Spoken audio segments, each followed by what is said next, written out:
There are new warnings tonight from the nation's public health leaders. The fight against COVID-19 is far from over, and reopening too quickly could bring it roaring back. The warnings dominated this day as U.S. coronavirus deaths passed 82,000. Amna Nawaz begins our coverage. State by state on Capitol Hill, a sobering message on the devastating U.S. death toll. The number is likely higher. I don't know exactly what percent higher, but almost certainly it's higher. And a blunt assessment of the national response so far. Do we have the coronavirus contained? If you think that we have it completely under control, we don't. Dr. Anthony Fauci, the nation's top infectious disease expert, appeared virtually before a Senate committee today, the first such hearing since the pandemic began. Amid a national debate over reopening, a stark warning to state leaders. There is a real risk that you will trigger an outbreak that you may not be able to control, which in fact, paradoxically, will set you back, not only leading to some suffering and death that could be avoided, but could even set you back on the road to trying to get economic recovery. Fauci was joined on the panel by Dr. Robert Redfield, director of the Centers for Disease Control and Prevention, Dr. Stephen Hahn, commissioner of the Food and Drug Administration, and Admiral Brett Giroir, assistant secretary of health at the Department of Health and Human Services. Fauci, Redfield, and Hahn are all self-quarantining after contact with an infected White House staffer. Of course, anyone testing. The hearing itself was a logistical challenge for senators, many of whom are working remotely. In a one-time exception, some senators, including the chairman, are participating by video conference.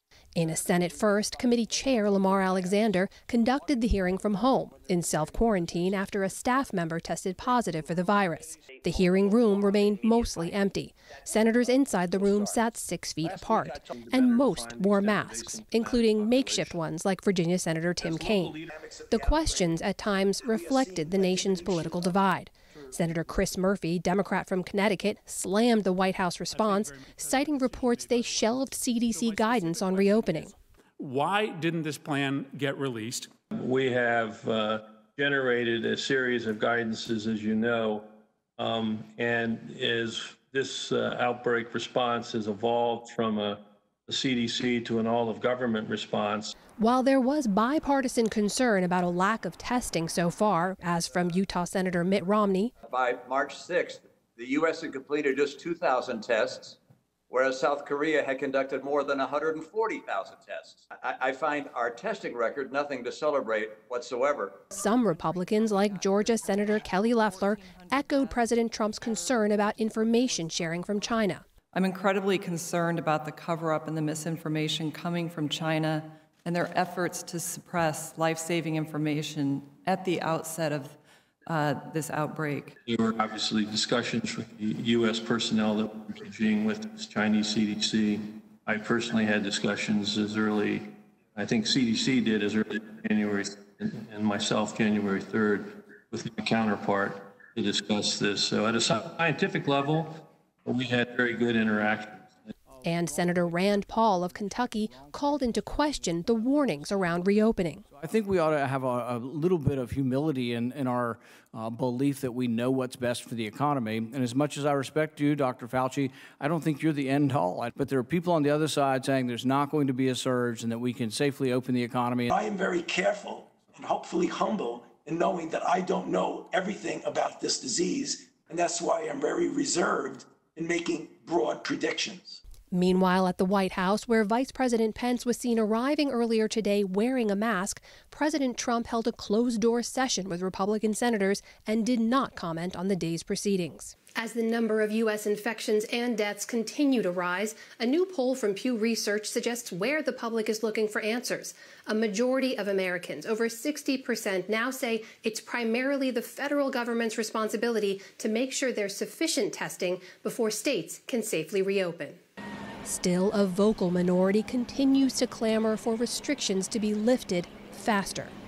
Protesters in Raleigh, North Carolina today demanded the governor accelerate plans to reopen the state's economy. In Texas, where restrictions are already easing, the state today required all nursing home residents and workers to be tested to slow the virus's spread. In California, Governor Gavin Newsom today unveiled new state guidelines for reopening, noting local governments could remain more strict if needed. Los Angeles County said today stay-at-home restrictions could extend through July. Back on Capitol Hill, lawmakers working to mitigate the economic meltdown forged on with plans for another relief package. House Speaker Nancy Pelosi pushed for a massive $3 trillion spending plan. We must think big for the people now, because if we don't, it will cost more in lives and livelihood later. Not acting is the most expensive course. Senate Majority Leader Mitch McConnell pushed back. I mean, we can't spend enough money to prop this economy up forever. People need to be able to begin to be productive again. As the rest of the country awaits much-needed help, here in the nation's capital, the debate over how to help rages on. For the PBS NewsHour, I'm Amna Nawaz.